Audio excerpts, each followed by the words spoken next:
చిత్తూరు జిల్లా కుప్పంలోనికి ఎట్టకేలకు కృష్ణమ్మ జలాలు ప్రవేశించాయి. కుప్పంలోని హంద్రినీవ కాలువ ద్వారా కుప్పం పరమ సముద్రం చెరువు కృష్ణ జలాలు చేరుకున్నాయి. కుప్పం పట్టణానికి నీరు తీసుకొచ్చిన ఘనత సీఎం చంద్రబాబుకే దక్కుతుందని అన్నారు రెస్కో చైర్మన్ ప్రతాప్. కుప్పం చరిత్రలో ఇది ఒక సువర్ణ అధ్యాయమని ఆయన స్పష్టం చేశారు.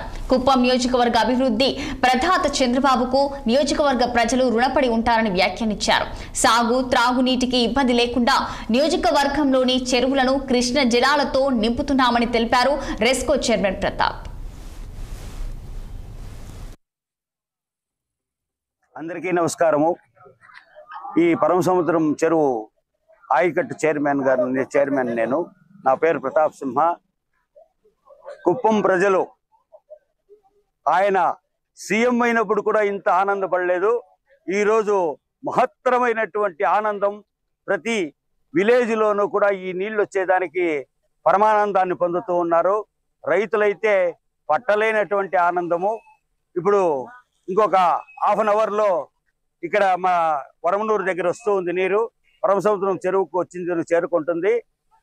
ఇక్కడ చాలా మంది ప్రజలు దానికోసం ఎదురు చూస్తూ ఉన్నారు. మా కుప్పం ప్రజలు ఎంతో రుణపడి ఉన్నారు మా చంద్రబాబు నాయుడికి.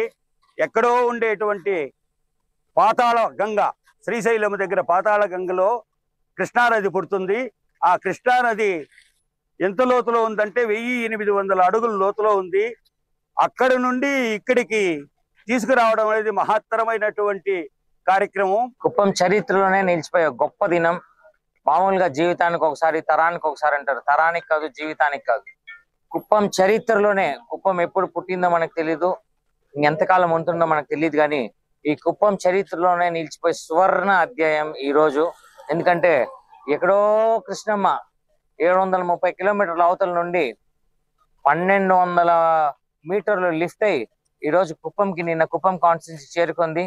ముందుగా రామకుప్పం, తర్వాత శాంతిపురం, గుడిపల్లి నుండి కుప్పం మండలానికి చేరుకుని ఈరోజు హంద్రినీవ పాయింట్, ఎండ్ పాయింట్ పరమ సముద్రం చెరువుకి ఈరోజు చేరుకుంటా ఉంటుంది. ఈరోజు మీరు చూస్తే 3 రోజులుగా కుప్పం కాన్స్టిట్యున్సీలో కోలాహలం జరుగుతుంది. పండగ అంటే పండగ. ఎవరిని ఎవరు పిలవట్లేదు, ఎవరిని ఇంటి దగ్గరికి పోయి పిలవట్లేదు, కానీ వాళ్ళు ఊర్లే వచ్చి ఆ కాలువల దగ్గర నుంచొని ఆ కృష్ణమ్మకి కన్నీళ్లు కార్చుకుంటూ, ఆనంద బాష్పాలు కార్చుకుంటూ అందరూ స్వాగతం పలుకుతున్నారు. దీని అంతటికి ఈ రోజు మా కన్నుల్లో, మా మనసుల్లో. ప్రకాశం జిల్లాలోని అద్దంకిలో మంత్రి గొట్టి